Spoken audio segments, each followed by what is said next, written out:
어서오세요. 괴담 들려주는 낚시꾼 괴담록 괴담집사입니다. 담배님들, 귀신이 사람하고 똑같은 모습으로 보인다면, 아예 구분할 수 없을 정도로 똑같이 보인다면, 그럼 어떨까요? 이번 사연을 보니까 진짜 아예 안 보이는 평범한 사람이 제일 감사한 거고, 보여도 흐릿하게 그림자처럼 평범하지 않게 보이는 게 그나마 감사한 일이구나 싶은데 말이죠. 이번 이야기는 오한마의 추억님께서 보내주신 사연입니다. 오한마의 추억님, 사연 제보 감사합니다. 그럼 오한마의 추억님의 기묘한 경험담, 괴담집사의 시점으로 떨어보겠습니다.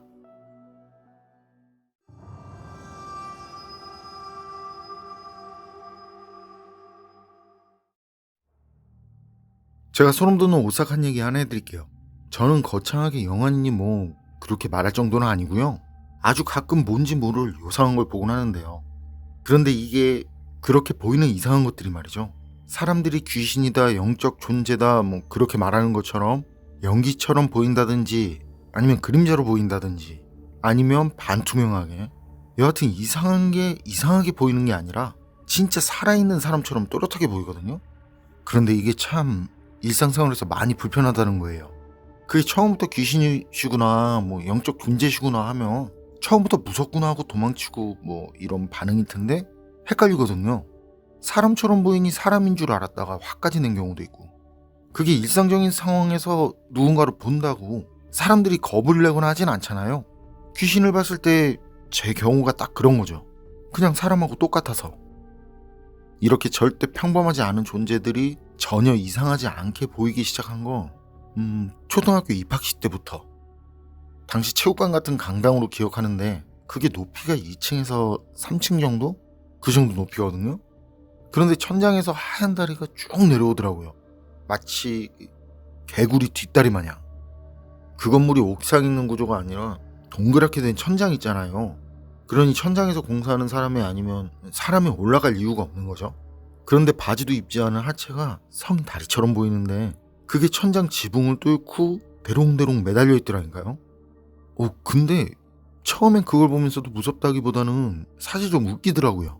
왜냐면 제가 동네에서 친구들이랑 놀다가요. 한 번은 그때 초등학교도 들어가지 않았을 때죠. 동네 또래들하고요. 비닐하우스 위에서 뛰어다니면서 논 적이 있거든요. 비닐하우스 위에 몰래 올라가서 뛰어다니다 보면 비닐이 찢어져서 구멍이 나기도 했단 말이에요. 그런데 그거 보니까 딱 그 장면이 떠오르더라고요. 그때 애들이 죄다 그 찢어진 구멍 사이로 다리가 빠져서 울고 울음소리 듣고 온 주인 아저씨한테 구출당한 뒤에 진짜 엄청나게 혼난 다음에 잡혀가서 비닐하우스 수리비 내고 그랬는데 지금 생각해보면 왜 그랬는지 싶고 참 할 말이 없는 짓이지만요.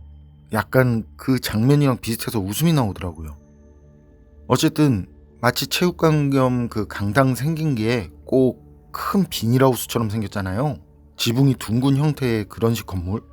그래서 그게 무섭다고 생각이 드는 게 아니라 그때 누가 예전 나처럼 저 강당 위 지붕을 뛰다가 철판에 구멍이 나서 그 구멍으로 다리가 빠진 게 아닐까 하면서 나중에 한번 올라가 봐야지 하면서, 그리고 그런 기억 때문에 입학식을 아직까지 기억하는 것 같고요. 그런데 나중에 알게 된 건데요. 그 지붕이란 게요. 얇은 철판 두께도 아니었고요. 그래서 사람이 뛰어다닐 수도 없는 구조지만 뛰어다닌다고 구멍이 날 천장은 아니더라는 거예요. 그리고 무엇보다 일부러 거기에 구멍을 내서 사람이 강당 안쪽으로 다리를 낼 이유도 없을 거고요. 그런 것들을 알게 되니까요. 어린 나이지만 그땐 좀 이상하더라고요. 그리고 왠지 그래야 할 것 같아서 말이죠. 딱히 다른 사람들한테는 말하지 않고 그냥 넘어갔었어요. 그리고 이후에도 초등학교를 다니면서 학교에서 몇 번 봤는데 그땐 제가 어리니까 이해하기도 힘들고 구분하기도 힘들어서요. 그냥 제가 잘못 봤을 거라고 생각하기도 했었어요. 그리고 세월이 흘러서 2022년. 이건 제가 그때 테슬라 모델 Y를 사서 정확히 기억해요. 장인어른 댁에서 저녁 식사 후에 집에 가는 길이었어요. 장인어른 댁이 약간 산 초입 정도에 있거든요. 산 초입 빠져나오자마자 도로에 올라타고 아랫마을 쪽으로 내려가는 길이었는데 앞에 사람이 있어요. 찾길 위해. 할머니인지 아줌마인지 정확히 모르겠어요. 그때까지는. 머리가 뽀글뽀글 하더라고요. 그리고 정확히 기억하는 게 자켓 배색이 위는 짙은 핑크색, 아래는 보라색. 그렇게 투톤인 것까지 정확하게 기억하거든요. 근데 이게 놀랐던 게 말이죠. 그 검정 뽀글머리 파마를 한 할머니인지 아줌마인지 모를 그 사람이요. 뒤로 걸어서 제 차 쪽으로 오는 거예요. 자동차 쪽으로. 자동차 도로에서. 전 이게 뭔가 싶어서 일단 차를 세웠죠. 그리고 뭐 하는 건가 싶어서 지켜봤어요. 그렇게 지켜보고 있고 가까워지는 순간 좀 전까지 잘 몰랐던 그 사람, 할머니인지 아줌마인지, 비록 뒷모습이지만 할머니라는 것까지는 알겠어요. 모르겠어요. 기운이 딱 그래요. 느껴져요. 이게 그럼 또 다른 공포가 되는 거죠. 마치 축구할 때 사람들이 공중에 뜬 공을 쳐다보면서 뒷걸음질 할 때처럼요. 할머니가 뒷걸음질로 저한테 빠르지도 느리지도 않게 다가오더라고요. 그리고 점점 가까워지면서 말이죠. 마치 본이 뒤로 드러누울 것 같은 태세더라니까요. 그래서 범퍼에 닿기 바로 전에 클렉션을 울렸어요. 그런데 빵 하는 동시에 제 차가 멈춰 있었잖아요. 뒤에 차가 언제 왔는지 그 차도 빵 하더라고요. 그래서 제가 뒤를 보면서 아니 그럼 나보고 어쩌라는 거냐고, 앞에 사람이 있는데 사람을 밀고 가라는 거냐면서 그렇게 혼잣말을 하고는 다시 앞을 봤는데 그 할머니가 없더라고요. 바로 범퍼에 닿기 직전이었고 보닛을 끌어안을 태세였는데, 그래서 혹시나 하고 그때 상황이 너무 당혹스럽고요. 그 차 밑으로 들어가기라도 했나 싶더라니까요. 그래서 급하게 내려서 차 밑에도 보고 여기저기 다 둘러봤거든요. 근데 할머니는커녕 길 옆쪽으로 그냥 검은 고양이만 한 마리 있더라고요. 검은 고양이가 많이 쳐다보고 있어요. 그런데 그때 뒤차가 또 빵 하길래 길 옆쪽으로 차를 뺀 뒤에 손짓으로 먼저 가라고 하고 그리고 잠시 숨을 돌리다가 다시 차에 타서 집으로 급하게 왔어요. 그리고 오면서 생각을 좀 해봤어요. 절대 그게 잘못 본 것도 아니고 산뜻한 뽀글이 헤어스타일에 상의가 투톤이라는 것도 기억하는데 이걸 어떻게 확인할 길이 없나 싶다가 문득 테슬라는 그 클락션을 울면요, 그 순간에 앞뒤로 몇 분 길게 잘라서요, 그걸 클립으로 저장하는 기능이 있다는 게 생각나요. 그래서 도착하자마자 차를 주차한 뒤에 바로 주차장에서 그걸 찾아봤는데요. 할머니는커녕 아예 아무것도 안 보이더라고요. 그리고 곰곰이 다시 생각을 해봤어요.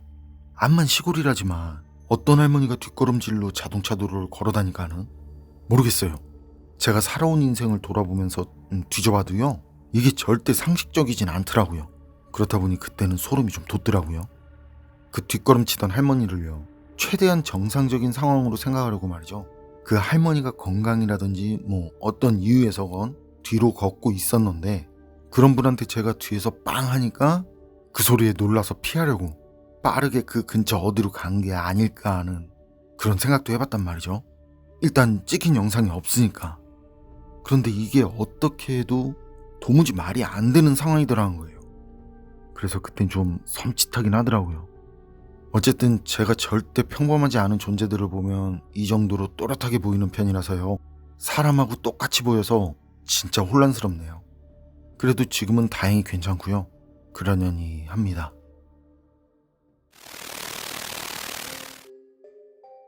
오한마의 추억님 사연은 여기까지인데요. 아예 그냥 대놓고 사람하고 똑같이 보이는 상황, 당연히 유쾌하면 안 되겠죠. 그럼 미친 거지. 특히 도로 위에서 저러는 분들, 자유로에 계신 분도 그렇고 길에서도 왜 그러시는지들 참 산 사람 위험하게. 그래도 큰 탈 없이 지내셔서 감사한 일이고 다행이구나 싶습니다. 그리고 단팬님들 주변엔 항상 좋은 기운과 좋은 사람들만 함께하길 진심으로 바라는 마음입니다. 힘이 되는 동행 고맙습니다. 괴담록 오늘 이야기는 여기까지입니다. 그럼 전 다음에 또 다른 사연으로 찾아뵙겠습니다. 늘 건강하시고 평온하세요. 함께 해주셔서 고맙습니다.